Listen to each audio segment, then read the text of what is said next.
Welcome to the SDA Housing Podcast, brought to you by NDIS Property Australia. Before starting this episode, we need to provide a general disclaimer. Information contained in this podcast is general in nature only. It does not take into account the objectives, financial situation, or needs of any particular person. You need to consider your financial situation and needs before making any decisions based on the information in this podcast. And you should consider seeking independent and professional advice for your personal circumstances. All right, let's begin. Hello everybody, my name is Mid and I'm your host from NDIS Property Australia, and you're listening to the SDA Housing Podcast, a show that explains, highlights, guides and brings awareness about all things SDA in this ever-changing NDIS world. Today I have a special guest speaker, Ben Burns from Preferred Homes in Brisbane. Ben, hello, how are you? I'm good, thanks, man. How are you? Good, thank you. For our listeners, I met Ben probably almost 3 years ago, 2.5 years ago. I looked at one of his first builds in the Pimpama Gold Coast region. It was a FA, fully accessible house for SDA. And Ben reached out to us about 2 weeks ago, and I thought it'd be nice to bring him in and listen to how the brand Preferred Homes has gone on their SDA journey the last few years, and understand more about what they've learned from the whole SDA journey as to challenges, wins, concerns and misinformation or whatnot.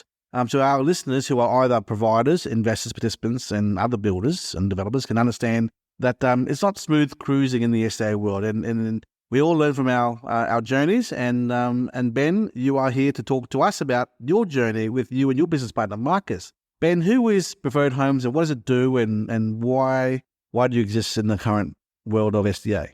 Yeah, I suppose that Preferred Homes was originated more as a custom home building company. We build very challenging blocks, generally a variance, but not so much a volume builder. Then we got into the SDA space through a good friend of mine who works for a very large provider. We became a panel member for them to build. And throughout that process, we've got a very good understanding. It's been 3 years now that we've been building SDA, from standard investment group homes through to duplexes, detached duplexes. And it's been quite the process, but we've enjoyed it. So it sounds like you are a custom builder here, Ben. Is that true? And if so, what does that mean to our listeners? Definitely a custom builder. As I mentioned, we've been through the path of standard SDA designs, which I suppose the feedback from our providers is they want something that's been built specifically for their participants and for the people that are going to be living in the homes. So we've taken that on board and I suppose gone from a standard plan to a design and construct model where we are working with the providers. We're working with, whether it be an investor or a mum and dad, to make sure that we're getting the exact plan right for the people that are going to be living in the home. So that's, I suppose, the change from when we first started SDA to where we are now. So that means that if a provider or participant were to go to another builder who is not a custom builder for SDA, that means there's a few challenges for them to work with these builders. And then I'm asking these questions to help our listeners understand that it's not easy going to a non-custom builder for SDA, is it, Ben?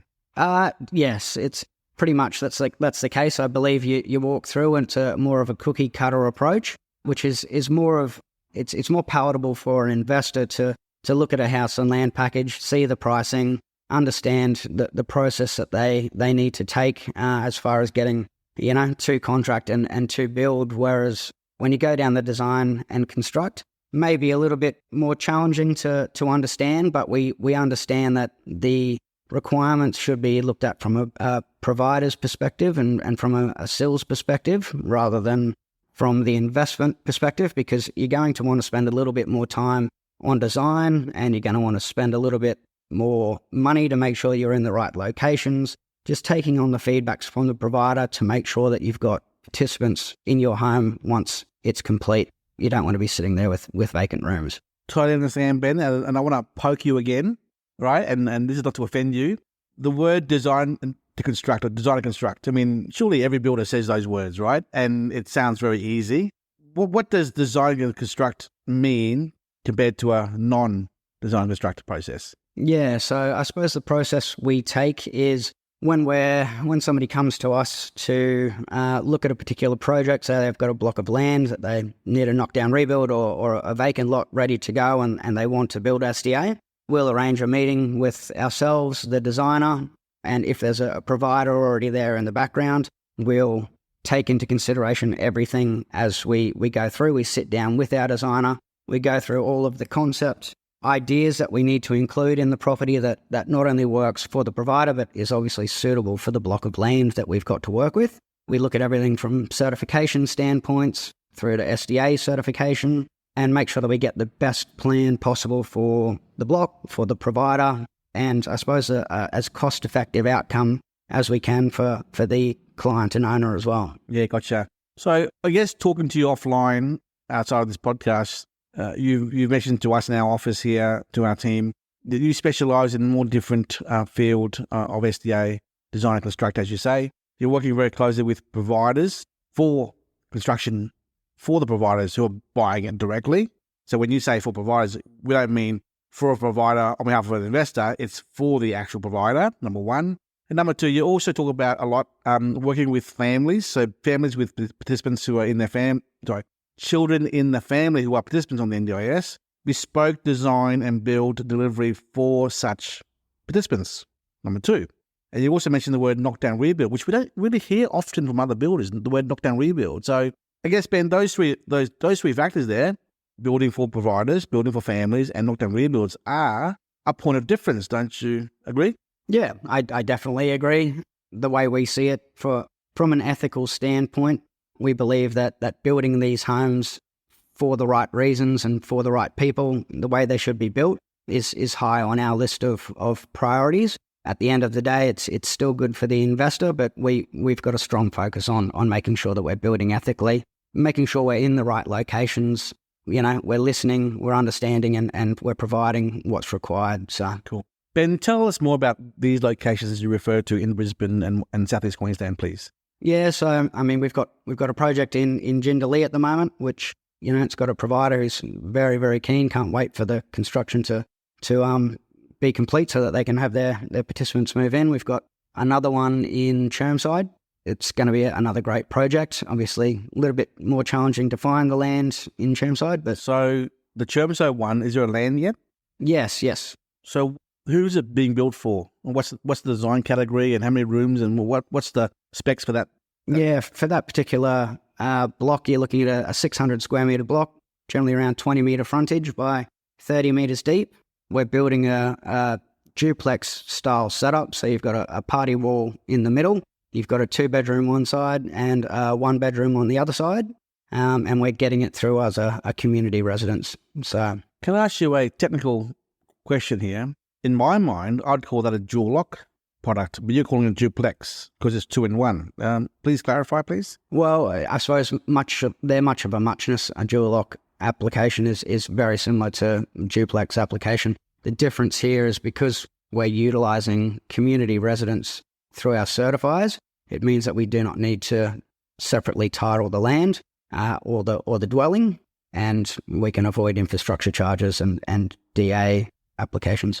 I got the impression from years ago, Ben, and please educate me and my listeners, us and our listeners. You know, the Brisbane City Council don't really like the whole duplex kind of design approvals. I mean, the terminology community residence, that's a new terminology to our listeners. Mm-hmm. Please explain to us what community residence means. So community residence, it's just a guideline around what you can do for, I suppose, care facilities. There is another line that is called care facilities, but community residence just has a stricter guideline on it as to how many people are allowed to be living there permanently, how many carers are allowed to be there in a 24-hour period, all things like that, parking requirements. But because of that, because it's known as a care facility, you can effectively avoid having to pay the infrastructure charges. You only need to pay one infrastructure charge on the block. They just consider it differently than they do if you were to build a standard dwelling.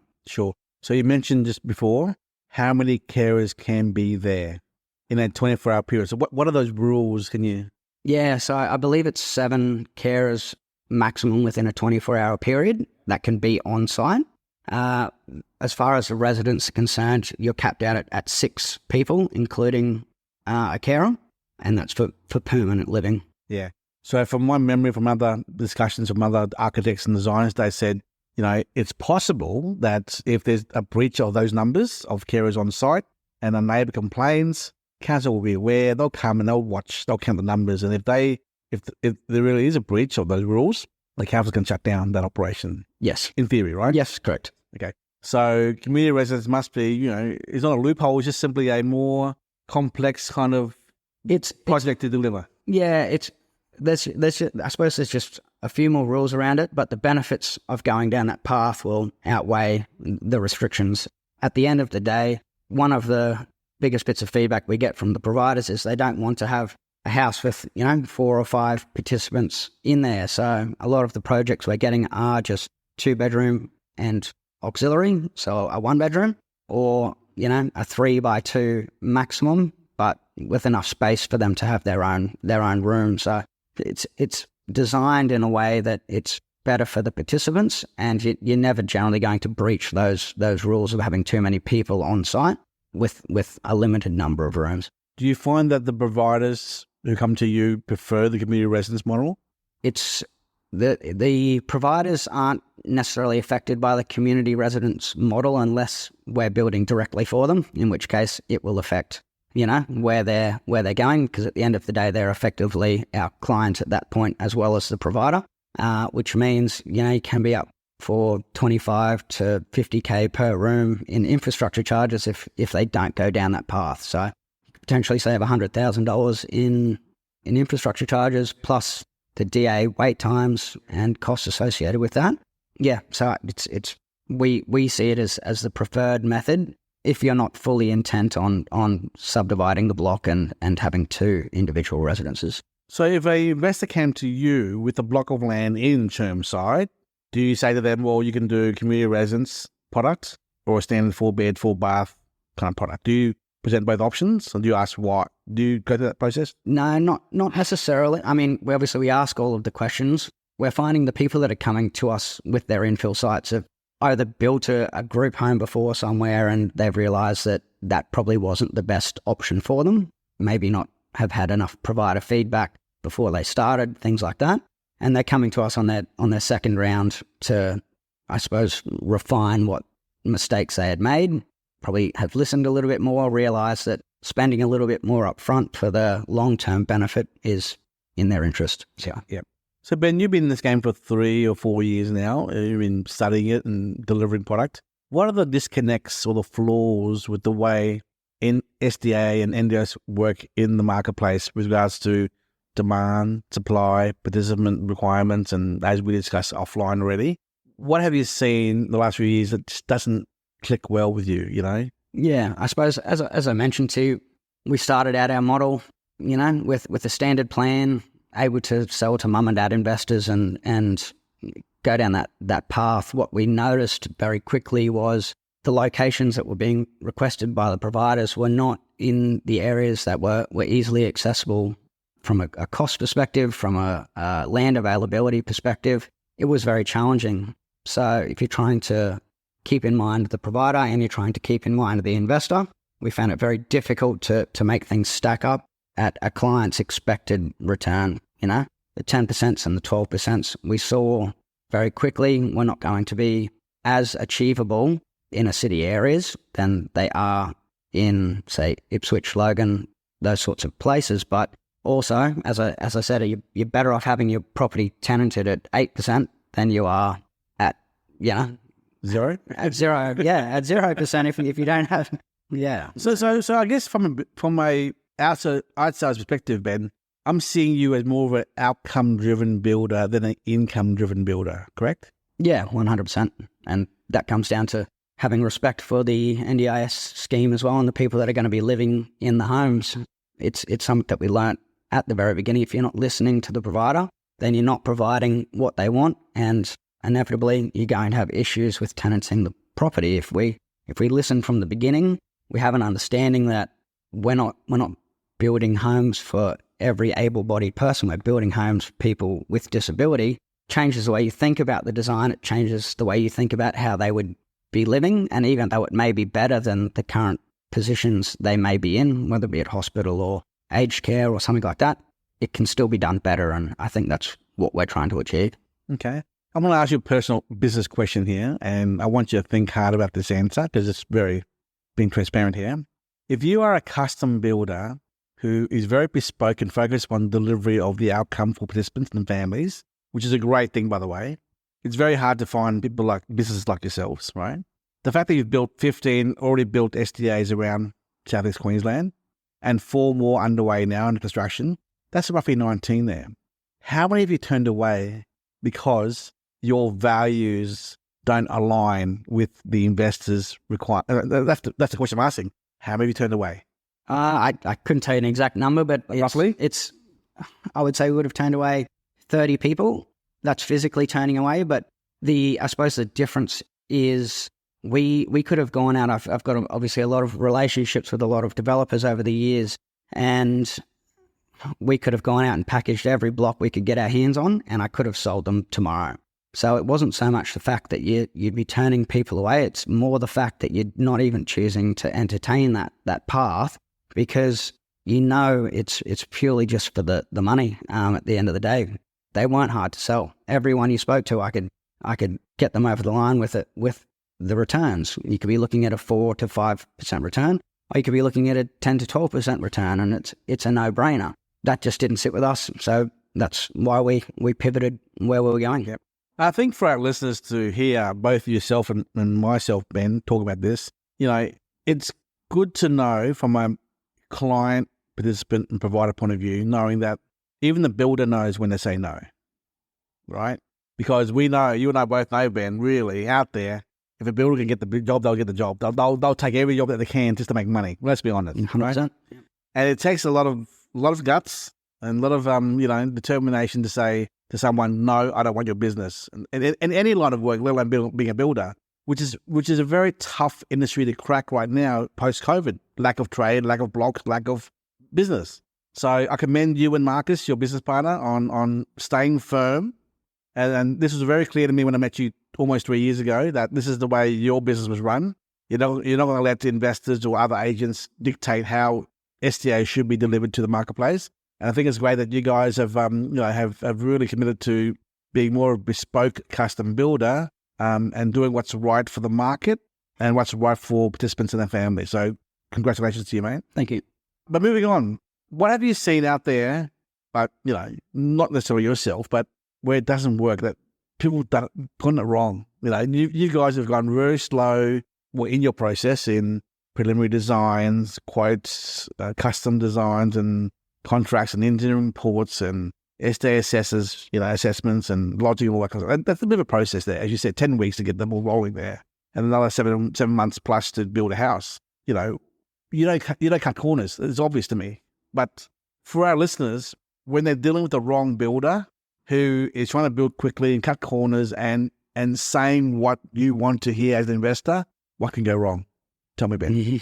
I mean, yeah, we've walked through a couple of other building companies' homes mid-construction and seen the issues that they're having, kitchens ripped out, garage doors ripped out, all different types of things. But I think the issue is when you're trying to turn SDA into a volume investment companies and go down the cookie cutter path, you end up falling into the same traps that a lot of building companies do when they are taking 10 blocks here, packaging them all up. They're not looking at the land. They're not taking things into consideration before they start, and they come unstuck. The certifier says, nope, you've got setback issues here. You've got BAL issues here. Oh, we haven't accounted for this. The cost increases.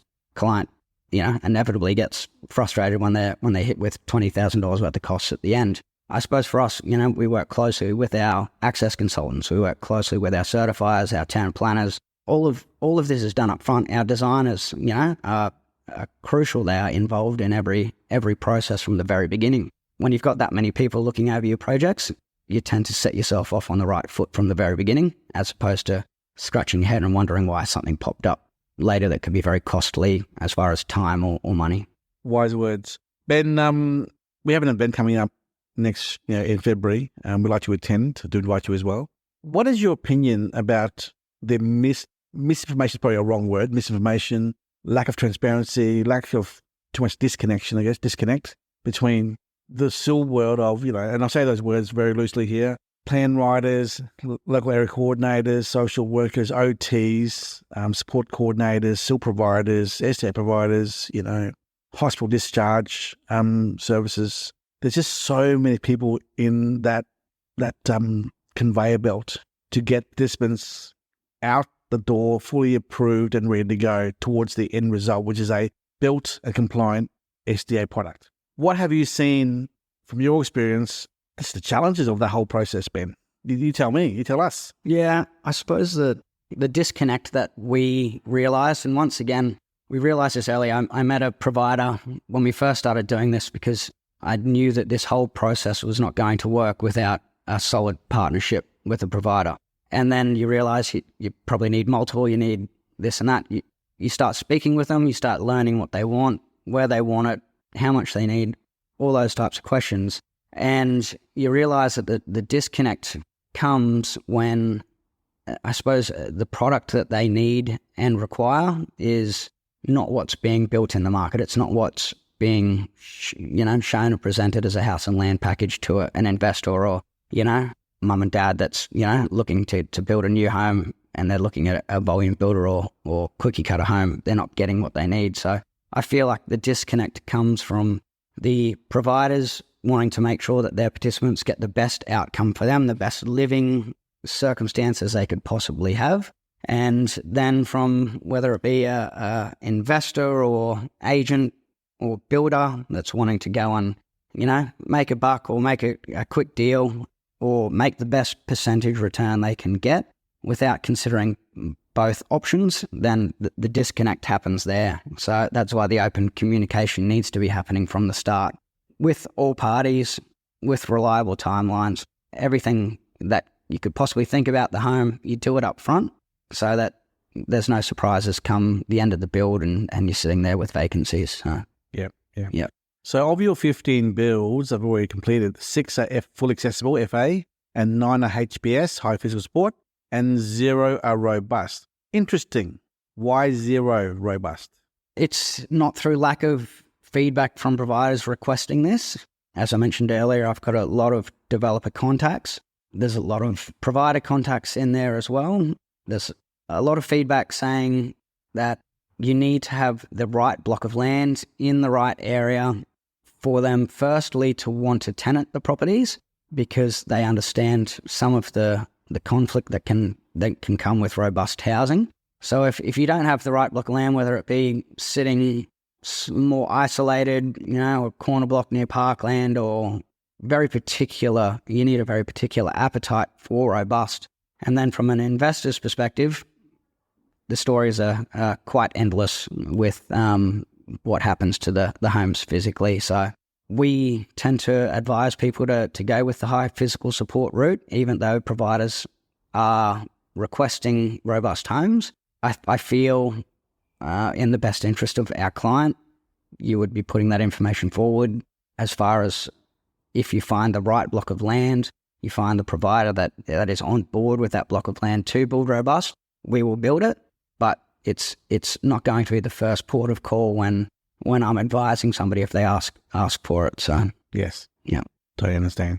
Okay, any words of advice that you have to any of our investor listeners to this podcast on how they should begin their process, their journey in SDA, what to look out for, who to talk to, what to avoid, just any advice that you have to our listeners? I suppose research. It's very easy for people to get caught up in the hype of a 10% return and jump in with their eyes closed. One of the other reasons we stopped doing, I suppose, selling of these as house and land packages is a lot of people you would speak with, maybe their first SDA home, they may know nothing about it. And there is a long process of education. As it was for us to learn how to build these, it takes a lot of time to really understand what the risk versus reward is. So I think doing as much research as you can on your own or with somebody who's been in the industry for a long time,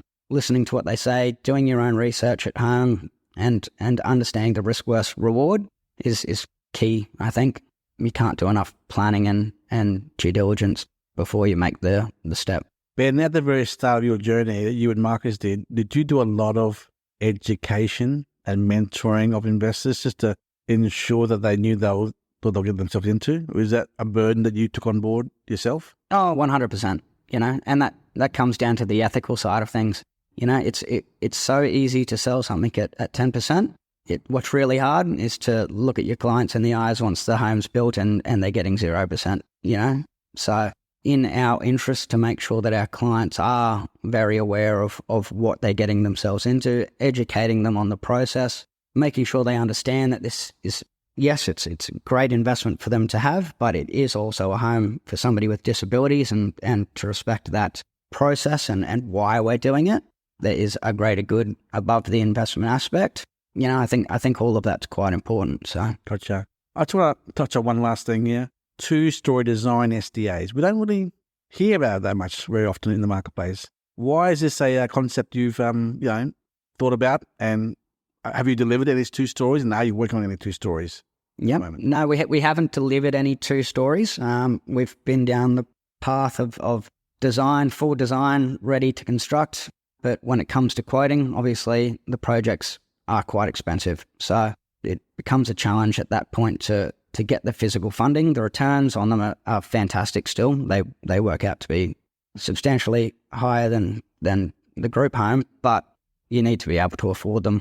You're looking in that, 4 million mark, things like that, before you can play in the game. And But you're talking about projects which are 2-3 levels, which are units. Yes, it's correct. I'm talking about just a double-story house with a lift. I mean, that's what I mean. Yeah. Yeah. I mean, once again, we've built 1 2-story, but the top story was not SDA, so lift is not required. It's more for the family members to live in, with all SDA downstairs. But as for a 2-story unit with lift, it can be done, but your price points are still in that sort of $2 million, $2.5 million mark for a 6-bedroom, complex. So they're great projects. We want to build, more of them. We've been down the path far enough to to nearly build them, and we've got a good understanding of how to do it. We just need the people that can get it over the line.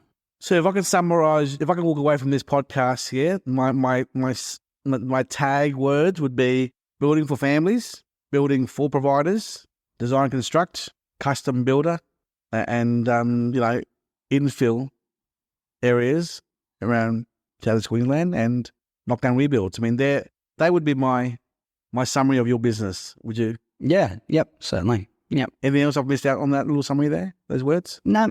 Yeah. No. I think you've done a good job. Yeah, because most other builders in SDA, they don't play in the infill and double story and the families and the build for providers and the knockdown rebuild. They don't do that kind of stuff. No. Yeah. The path of least resistance for them is going to the greenfields estates and just build out there, and hope that they will come, as they say. Yeah. We want to go with the opposite, and that's how the investor should be looking at it. They should be looking at it from exact opposite way. They would generally go on and buy an investment property. People are so used to buying standard investment properties, tenanting them out, having no issues, especially at the moment in this market. But when you're looking at SDA, you think about it a little bit back to front, what they need, what we need to design, what we need to build, and you'll have a successful project. Last question. Of those 15 builds you finished, SDAs, was there much of a valuation shortfall for settlements, completion, and handover for those ones? No, really, not too much at all. There was a patch there where the lending tightened up again, and there was some shortfalls, but you're looking at 20K, which you'd be finding on a standard investment property in most cases. So, but 90% of the properties came in on valuation. Perfect. Yeah.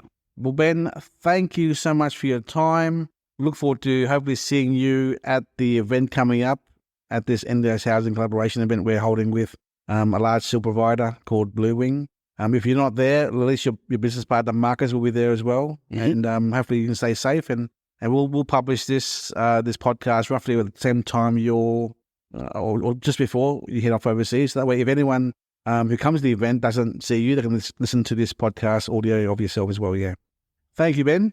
Thank you very much. Thanks for having me on. Cheers. Bye-bye. We hope you enjoyed this episode. Please make sure you are subscribed and following us so you can keep in the loop with all of our upcoming episodes. We would really appreciate it if you could leave us a 5-star rating, a written review, and to share this podcast with those that could benefit. Until next time, catch you on the next episode.